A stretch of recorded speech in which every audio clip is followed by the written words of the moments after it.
Welcome to the deep dive. Hello. If you're like us, you want to be well informed. Really understand the nuts and bolts. But nobody really wants to wade through pages and pages of dense legal text. It's tough going. Exactly. So our mission here is to take those complex sources, the actual statutes and regulations, and sort of break them down, make them accessible, maybe even a bit fascinating. And today, we're tackling something really fundamental. It's Chapter 12 of the Texas Penal Code. This is basically the rule book for criminal punishments in Texas. Yeah, this chapter dictates how crimes are classified, what kind of penalties fit where, and crucially, how things like prior offenses can really ramp up the consequences. It's the foundation. We're working directly from the statute itself here, so this is the unvarnished legal framework. No spin, just the text and what it means. Right. Our goal today is to give you, our listener, a really clear, comprehensive, and hopefully memorable understanding of these crime categories. So when you hear state jail felony or class A misdemeanor, you'll know exactly what that implies in terms of potential punishment and the legal baggage that comes with it. We're going to spend some time on the nuances because honestly, in law, one word can change everything. A different classification can mean years added to or taken off a sentence. And understanding the structure helps you see the logic, or at least the legislative intent, behind how the state tries to match punishment to harm and how it deals with repeat offenders. Absolutely. Okay, now, before we really dive in, we have a quick but important ask. If you find these deep dives valuable, the research we do, pulling it all together, explaining it clearly, please take just a second, hit that subscribe button. It genuinely helps the channel grow. Your support is what lets us keep doing this kind of detailed work. And also check out our website. We'll have links to the source material there, plus other resources if you want to dig even deeper. That support, subscribing, and visiting the site, that's how we keep bringing you these deep dives. We really appreciate it. Okay, let's get started. All right, let's unpack this whole system, starting right at the top, Section 12.01. This feels like the ground rule for everything else.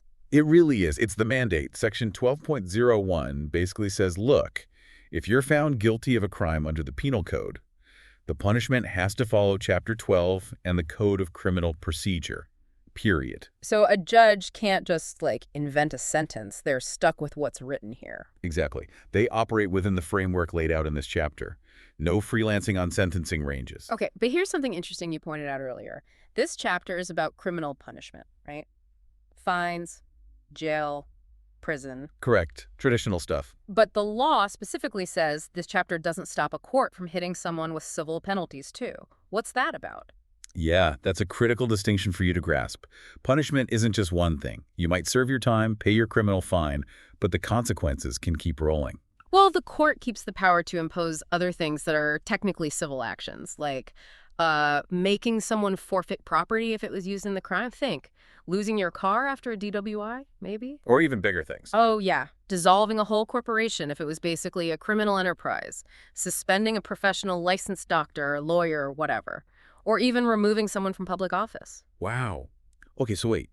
If a judge orders, say, your medical license suspended as part of the sentence, is that separate from the 2 years you might get in prison? Or is it all bundled?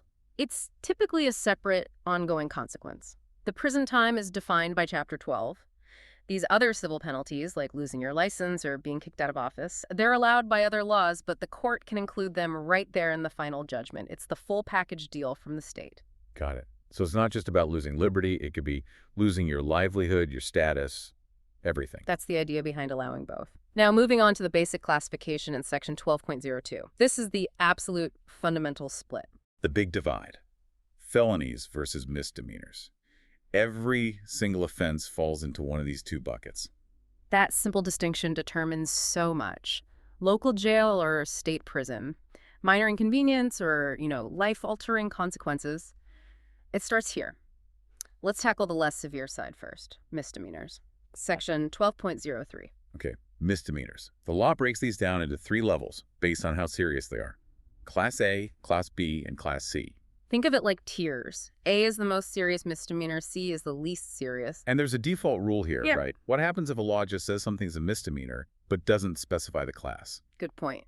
If the legislature creates a new misdemeanor and forgets or just doesn't specify whether it's A, B, or C, the law says it automatically defaults to the lowest level. It becomes a Class C misdemeanor. That makes sense. Provides a safety net, avoids ambiguity for minor stuff. Exactly. Now, here's maybe the most crucial takeaway about Class C misdemeanors. Something everyone should know. What was it? The statute, 12.03, explicitly states that a conviction for a Class C misdemeanor does not impose any legal disability or disadvantage. Okay, unpack that.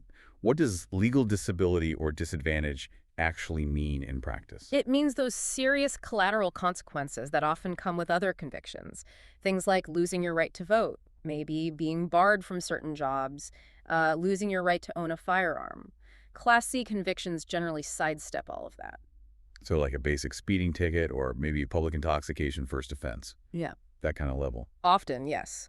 It's usually handled with just a fine. It's a penalty, for sure, but it's designed not to saddle you with lifelong legal problems or prevent you from fully participating in society. So a Class C won't typically show up on background checks in the same damaging way, and it can't be used to enhance a future felony charge. Generally, that's correct. It's a huge practical difference compared to Class A or B misdemeanors, which do carry those legal disadvantages and can definitely be used in future sentencing calculations. Okay, that distinction is crystal clear. Class C is almost in its own little category. It really is. Now, let's flip over to the other side of that binary divide. Felonies. Section 12.04. The heavy stuff. Felonies.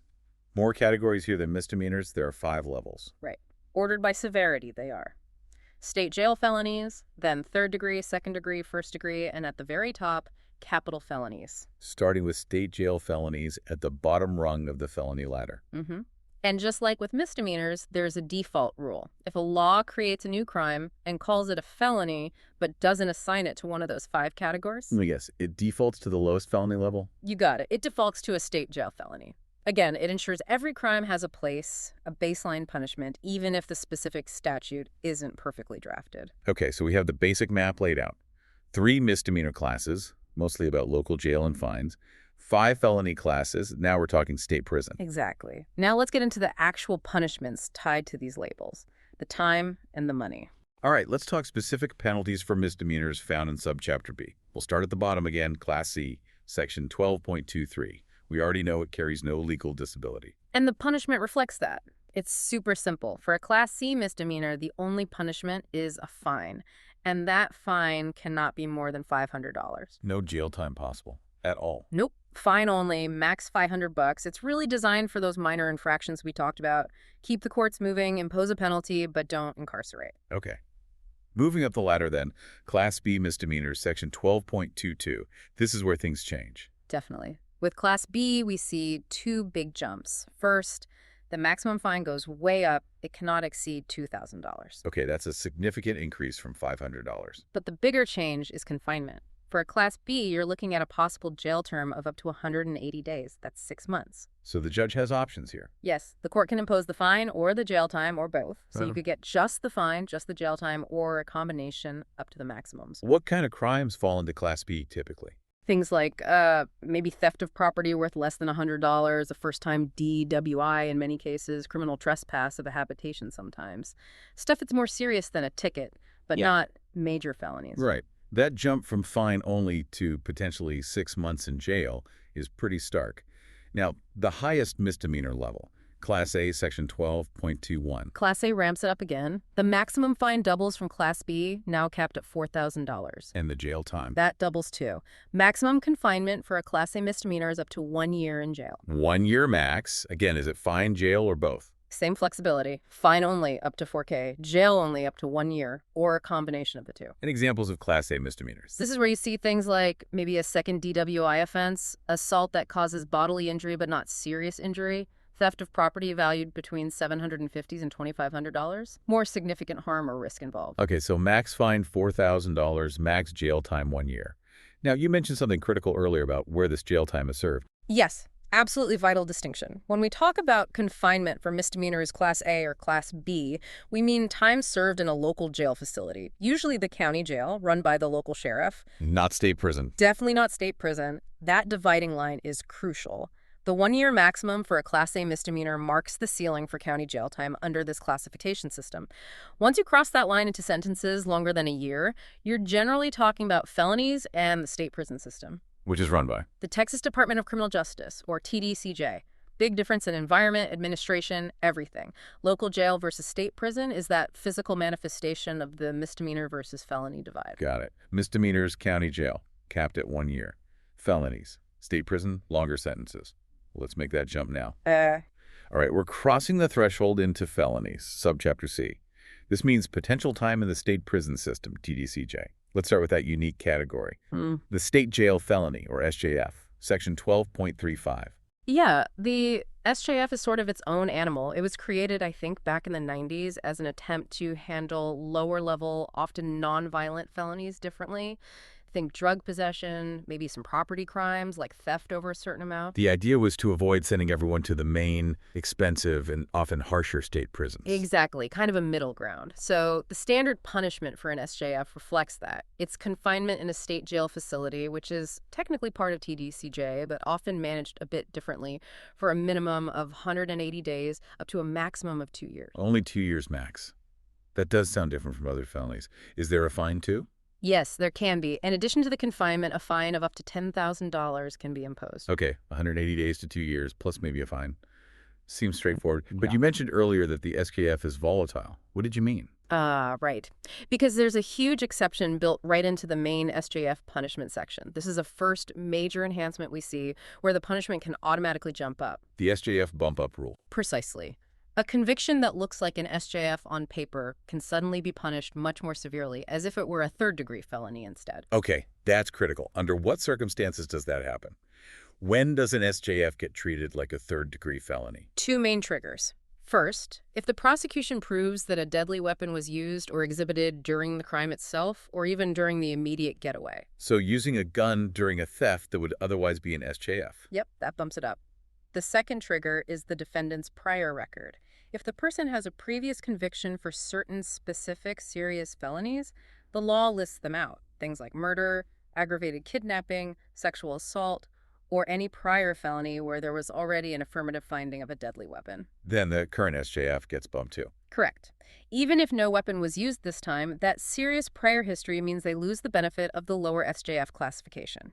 It jumps straight to third-degree felony punishment range. So the law is essentially saying, look, SJF is for lower-level stuff, but if you bring a weapon or you've already proven yourself dangerous with a prior serious felony, you don't get that leniency. That's exactly the logic. The presence of that weapon or that specific type of prior conviction overrides the default SJF sentence. And what does that bump actually mean in terms of time? What's the punishment for a standard third-degree felony? That's section 12.34. Right. If it gets bumped or if the crime was a third-degree felony to begin with, the imprisonment range is significantly longer.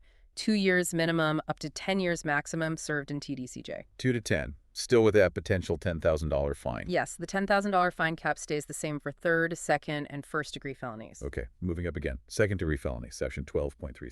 Here, the maximum potential prison time doubles again.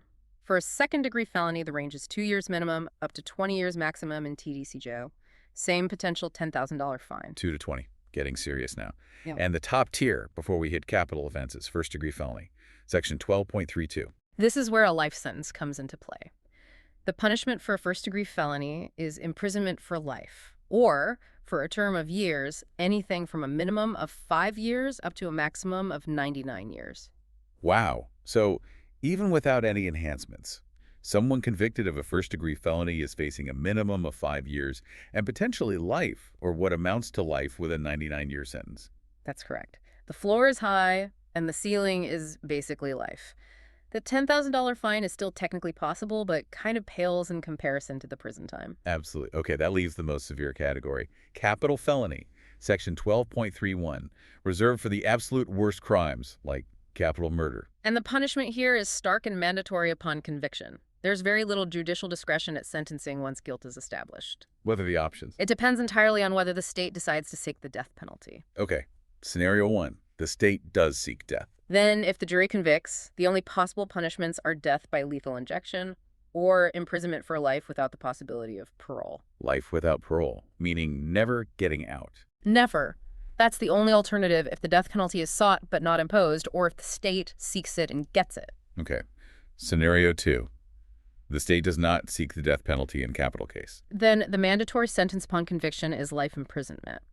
Now, there's a slight wrinkle based on the defendant's age at the time of the offense. Ah. If the defendant was 18 years old or older when they committed the capital offense, the sentence is life without parole, mandatory. And if they were younger than 18 at the time of the crime, like 17? Then, due to Supreme Court rulings, the sentence is life imprisonment, but with the possibility of parole eventually. Still life, but not automatically without parole. That's a critical distinction based on age. And the jury knows exactly what these stakes are during the trial, right? Oh, absolutely. The law, Section 12.31, specifically requires that prospective jurors in a capital case must be informed about the mandatory sentences, life without parole or death, that follow a conviction. There's no hiding the ball on the consequences. Total transparency. Okay, we've covered the base ranges for all misdemeanors and felonies. Now for the really complex part, how those ranges get stretched and changed. All right, subchapter D. This is where we get into the exceptional sentences and the enhancement rules. We've seen a glimpse with the SJF bump up, but this subchapter really lays out how a defendant's history or the specific way a crime was committed can dramatically change the outcome. Yeah, this is the statutory machinery for making sentences, well, fit the crime in a broader sense. It's about ensuring that repeat offenders face stiffer penalties or that crimes committed under particularly harmful circumstances get punished more severely than the base offense might suggest. It feels like there are sort of different flavors of enhancement here. We can definitely group them. I think it helps to think about three main themes in this subchapter. First, enhancing based on recidivism, meaning prior convictions. Second, enhancing based on specific circumstances of the current crime. And third, some rules that give judges a bit more flexibility. Okay, let's start with recidivism punishing repeat offenders. Sections 12.42 and 12.425 seem to be the key players here. Hashtag 4.1, punishing repeat felony offenders. Yeah. Section 12.42, 12.425. Right, Section 12.42 is the workhorse for enhancing felonies based on prior felony convictions. Let's look at what happens if someone has just one prior felony conviction. The single prior felony bump. Exactly. This rule applies to felonies other than the base state jail felony. So we're talking third, second, or first degree offenses. If you're convicted of one of these and you have one prior felony conviction on your record, the punishment range jumps up one level. correct, it escalates the category. So let's walk through it. If your current conviction is for a third degree felony, normally punished at 2 to 10 years. But you have one prior felony. You're now punished as if it were a second-degree felony. So the range becomes 2 to 20 years. Okay. And if the current conviction is for a second-degree felony, normally 2 to 20 years. With that one prior felony, it gets bumped up to the punishment range for a first-degree felony. That means 5 years to 99 years or life. Wow. That one prior conviction adds potentially decades to the maximum exposure. That's huge. It's a massive impact, and even a first-degree felony isn't safe from this single prior enhancement. Section 12.42C1 covers that. What happens there? If you're convicted of a first-degree felony, 599 life, and have one prior felony, the punishment range gets enhanced again. The sentence becomes life imprisonment, or a term with a minimum of 15 years up to 99 years. So it raises the floor from 5 years minimum to 15 years minimum. Precisely. That prior conviction guarantees a much longer mandatory minimum sentence. Okay, that's the impact of one prior felony. Now, what about the habitual offender rule? Section 12.422. This sounds even more serious. It is. This is often called the 3 strikes rule in Texas, although the sequencing is key. It targets career criminals. How does it work? To trigger this habitual enhancement, the defendant needs to have 2 previous felony convictions. But here's the critical part. The second previous conviction must have happened after the first previous conviction became final. Explain that timing. Why does it matter if the second came after the first was final? It's about showing a pattern of persistent offending despite prior consequences. The idea is you were convicted, sentenced, presumably released, and then you committed another felony, got convicted and sentenced for that one, and then you went out and committed this third felony. It shows a failure to reform after 2 separate chances. Okay, so they can't just use 2 convictions that happened close together or arose from the same incident. It has to be sequential. Right. Conviction 1 becomes final, commit offense 2. Conviction 2 becomes final, commit offense 3. If that sequence is proven for the 2 prior felonies. What happens to the punishment for the current third felony? The punishment becomes mandatory life imprisonment or any term of years between 25 years minimum and 99 years maximum. A mandatory minimum of 25 years. That's essentially putting someone away for a very long time. That's the intent. Incapacitation for habitual felony offenders. Now, we talked about state jail felonies being different. Do they have their own enhancement rules for repeat offenders? They do, under a separate section, 12.425, because the base SJF punishment, 180 days, 2 years, is so low, applying the standard felony enhancements wouldn't quite work the same way. So how does 12.425 handle SJF recidivism? It has a couple of tracks. If the defendant currently charged with an SJF has 2 prior SJF convictions on their record, So a history of these lower-level felonies. then the punishment for the current SJS gets bumped up to the range for a third-degree felony. That's 2 to 10 years. Okay, that's a significant jump from the normal SJF max of 2 years. Yeah. What's the other track? That's if the current SJF defendant has 2 prior non-SJF felony convictions. So priors that were second degree, first degree, the really serious stuff. Then what happens to the current SJF? It gets bumped even higher. Well. The punishment range becomes that of a second-degree felony, 2 to 20 years. The law treats prior serious felony history more severely than prior SJF history when enhancing a current SJF. That makes sense, differentiating based on the severity of the prior record. Exactly. We should also quickly mention that specific rule for certain sexually violent offenses under 12.42c4. That seemed particularly harsh. Yes, it's a very specific and severe enhancement. If the current offense is one listed as a sexually violent offense, like continuous sexual abuse of a child, and the offender is 18 or older now, and they have a prior conviction for another listed sexually violent offense, The punishment is automatic. automatic life imprisonment without parole. No other option. It's a clear legislative statement about incapacitating repeat high-risk sex offenders. Okay. One last thing on using prior convictions, section 12.46. This seemed like a rule about double dipping, almost. Sort of the opposite, really. It clarifies that just because a prior conviction was used once to enhance a sentence doesn't mean it's used up. So if someone gets enhanced using a prior felony, serves their time, gets out, and commits another felony, That same prior felony conviction can be used again to enhance the new sentence, according to whatever enhancement rule applies, like the single prior bump or maybe contributing to habitual status. The prior conviction remains on the record and available for enhancement purposes until it's legally satisfied or pardoned. It keeps its full legal weight. got it. Ensures priors continue to count. Okay, that covers enhancements based on who the offender is, their history. Now let's talk about enhancements based on the circumstances of the crime itself. Right. This is the second major type of enhancement. Several sections in Subchapter D say that if a crime is committed under certain specific circumstances, the punishment automatically increases to the next highest category of offense. So a Class B misdemeanor becomes punished as a Class A, a third-degree felony punished as a second degree. Exactly. It just bumps it up one level. Unless, of course, the offense is already a first-degree felony, it can't go higher than life 99, or a Class A misdemeanor. For Class A, there's usually a special rule. That's the special rule for Class A. Instead of bumping to a felony, the minimum term of confinement for the Class A misdemeanor is increased, typically to 180 days. So it guarantees at least 6 months jail time, even if the judge might otherwise have given less. Okay, got it. So what are some of these specific circumstances that trigger this next highest category bump? Let's start with bias or prejudice, the hate crime enhancement, section 12.47. This one focuses on the defendant's motivation. If the judge or jury makes an affirmative finding, basically, formally determines that the defendant intentionally selected the victim because of their bias or prejudice against a group, race, religion, sexual orientation, etc. Then the punishment level increases. Yes.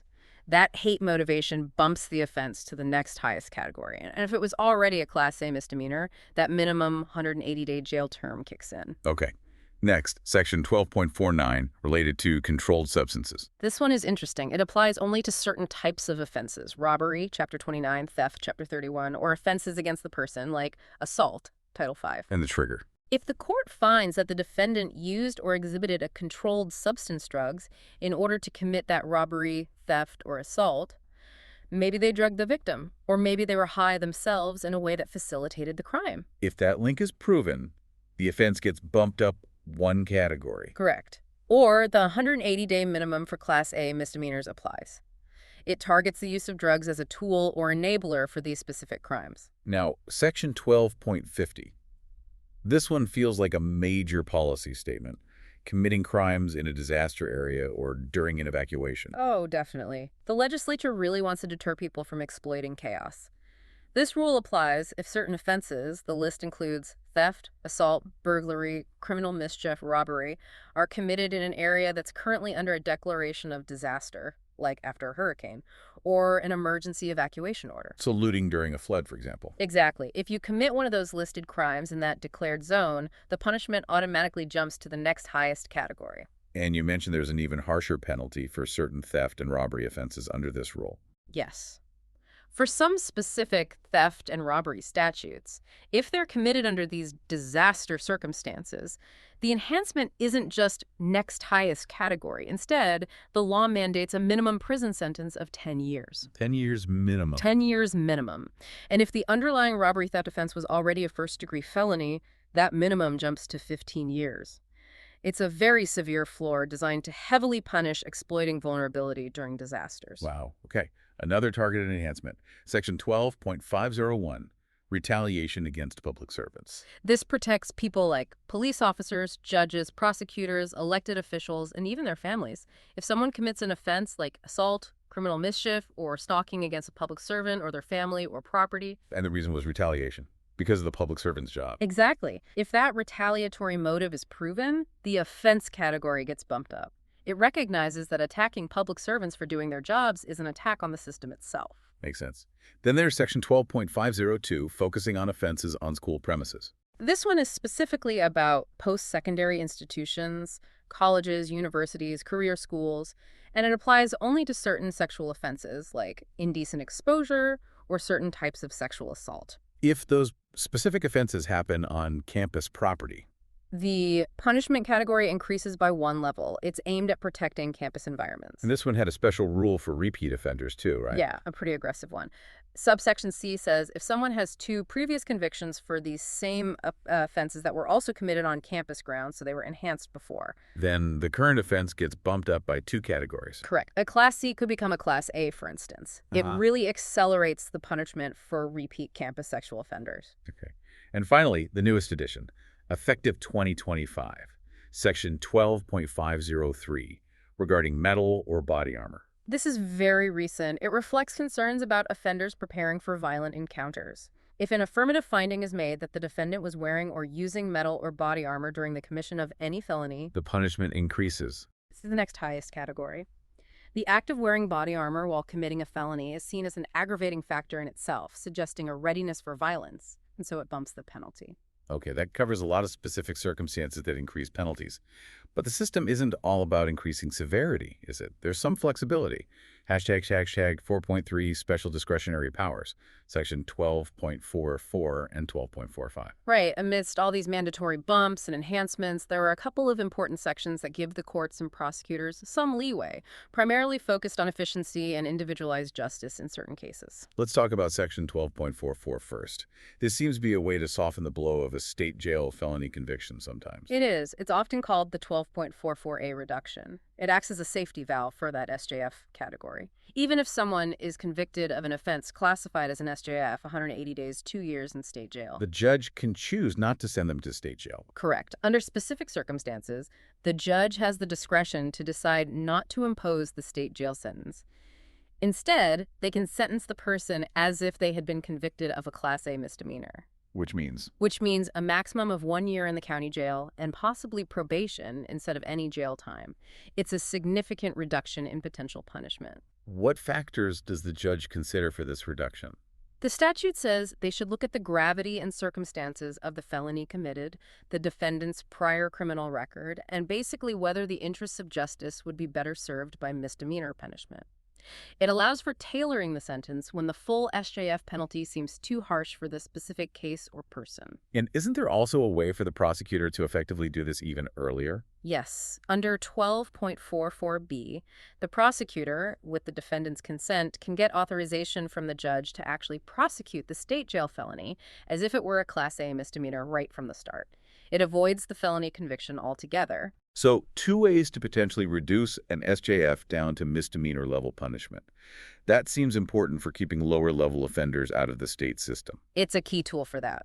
Now, the other major discretionary tool is Section 12.45, dealing with unadjudicated offenses. Unadjudicated. Right. Meaning crimes someone might have committed but hasn't been formally convicted of yet. Exactly. Maybe they were arrested for several burglaries, but the state is only proceeding to trial on one right now. Section 12.45 provides a mechanism to resolve those other pending cases efficiently. How does it work? If the defendant is being sentenced for the main offense they were convicted of, they can, with the prosecutor's agreement, admit guilt to other unadjudicated offenses they're accused of. Just admit them right there at the sentencing hearing. Yes, and the judge can then take those admitted offenses into account when deciding the sentence for the main crime they were actually convicted of. What's the benefit for the defendant in admitting to more crimes? The big benefit is closure and certainty. The law says that if the judge takes those admitted offenses into account during sentencing, the prosecution is then barred from ever prosecuting the defendant for those admitted offenses later. Ah, so they get rolled into the current sentence and then they're off the table forever? Precisely. It allows the defendant to clear the slate, and it saves the state the time and expense of potentially multiple future trials. It's a powerful tool for resolving a person's entire known criminal conduct in one go. Okay, that makes a lot of sense for judicial efficiency. Mm. So far, everything we've discussed, jail, prison, life sentences, has been about punishing individual people. But crimes can also be committed by or on behalf of businesses, right? Absolutely. Corporations, LLCs, associations, partnerships, legal entities can also be found guilty of criminal offenses under Texas law. Subchapter E, specifically Section 12.51, lays out how they get punished. Obviously, you can't put a corporation in jail, so it must be all about fines. Primarily, yes. Since imprisonment isn't an option for an entity, the punishment focuses on financial penalties. The rules depend on the type of offense the entity committed. Oh yeah, how does it work? If the law defining the offense already provides a specific fine amount, then that's the maximum fine the entity can face. Simple enough. But what if the offense could normally lead to jail time for an individual? Or if the law doesn't specify a penalty amount? Then Section 12.51 sets default maximum fines based on the offense classification, just like for individuals, but with different numbers. What are those caps for entities? For an entity convicted of a felony, the maximum fine is $20,000. $20,000. This seems kind of low for a potentially large corporation committing a felony. It can seem low, yes. We'll get to an important exception in a moment. But continuing the caps. For a Class A or Class B misdemeanor committed by an entity, the max fine is $10,000. Okay. And for a Class C misdemeanor, the max fine for an entity is $2,000. Remember, for an individual, Class C was max $500, so it's higher for entities even at the lowest level. Right. So $20K for a felony, $10 for AB misdemeanors, $2K for Class C. But you mentioned an exception, where the fines can get much higher. Yes, there's a major kicker. If the entity's crime, and it has to be a felony or a Class A misdemeanor, results in someone suffering serious bodily injury or death, Then the standard caps don't apply. right. In that situation, the maximum fine jumps way up to $50,000. The law imposes a much heavier penalty when the entity's criminal actions lead to severe physical harm or kill someone. $50,000 still might not seem like much to a huge company, but it's significantly more than the base $20K felony fine. Is that the absolute ceiling? Not necessarily, because Section 12.51c provides an alternative way to calculate the fine for felonies and Class A or B misdemeanors, and this one can potentially go much, much higher. It's often called the double the gain rule. Double the gain. How does that work? Instead of using the fixed caps, $20K or $10, the court has the option to set the fine at twice the amount of money the entity gained by committing the crime. Ah, hitting them in the profits. Exactly. Or, alternatively, the court can set the fine at twice the amount of loss or damage caused to victims by the crime. The court chooses whichever of those two amounts, double the gain or double the loss, is greater. So if a company committed fraud, a felony, and illegally gained $1 million, the fine could be $2 million instead of just $20,000. Precisely. This rule allows the fine to be directly proportional to the financial scale of the crime, ensuring the penalty actually stings and isn't just, a rounding error or a cost of doing business. It aims to disgorge ill-gotten gains, and then some. That seems like a much more powerful tool for corporate crime. Are there any other consequences for entities besides fines? Well, Section 12.51 mentions two procedural things. First, the court can order the convicted entity to notify appropriate persons, maybe shareholders, employees, victims, about the conviction, kind of a public shaming or transparency measure. Okay. And second, the court must notify the Texas Attorney General about the conviction. That notification could potentially trigger other actions, like civil lawsuits by the AG's office or regulatory sanctions. So the criminal conviction could be just the start of the entity's legal troubles. It certainly could be. #tag outro. All right, that was quite a journey through Chapter 12 of the Texas Penal Code. We've gone from the simplest, classy misdemeanor fine all the way up to capital punishment and those complex enhancement rules. It really covers the whole spectrum. I think the biggest takeaway, hopefully for you listening, is that criminal sentencing in Texas is rarely just about the name of the crime. Right. We have the basic hierarchy. Misdemeanors Class C, B, A, generally involving fines, and maybe up to a year in local jail. Then felony state jail, third, second, first, capital, bringing state prison time, potentially life sentences, and much larger fines. But layered on top of that base structure are all those enhancement rules we discussed. They act like multipliers or escalators. Yeah, your personal history, those prior convictions can dramatically increase the stakes under the recidivism rules like 12.42. One prior felony can add years. Two priors can trigger that habitual offender sentence with a 25-year minimum. And then there's the context of the crime itself. How or where you commit the offense matters immensely. Was there bias involved? Was it in a disaster zone? Were you retaliating against a public servant? Were you wearing body armor? All those specific circumstances can bump the punishment up to the next highest category, making the sentence much harsher than the base offense alone would suggest. So a criminal sentence in Texas isn't a single number. It's really a calculation, almost like an algorithm, based on the offense level, the defendant's history, specific aggravating factors laid out in the law, and sometimes a little bit of judicial discretion like we saw with the SJF reduction. It shows how the legislature has tried to create a very structured, though complex, system to reflect varying degrees of perceived blameworthiness and risk. It's all codified, laid out for predictable application. Which brings us, I suppose, to our final thought for you to chew on. Yeah, something to think about after this deep dive. We saw so many specific enhancement rules, especially those tied to the circumstances like the hate crime enhancement, the disaster area rule, the new body armor rule. So the question is, how much should the circumstances surrounding a crime weigh against the inherent nature or harm of the crime itself when we're deciding on a just punishment? What kind of balance is society trying to strike by putting so much legal weight on context? Is this structured severity achieving the right balance between punishing the act and punishing the way the act was carried out, or the history of the person doing it? Something to ponder. What does justice look like when it's this detailed, this calculated? Definitely food for thought. Thank you for taking this deep dive with us today. We hope you found it informative. We'll see you next time.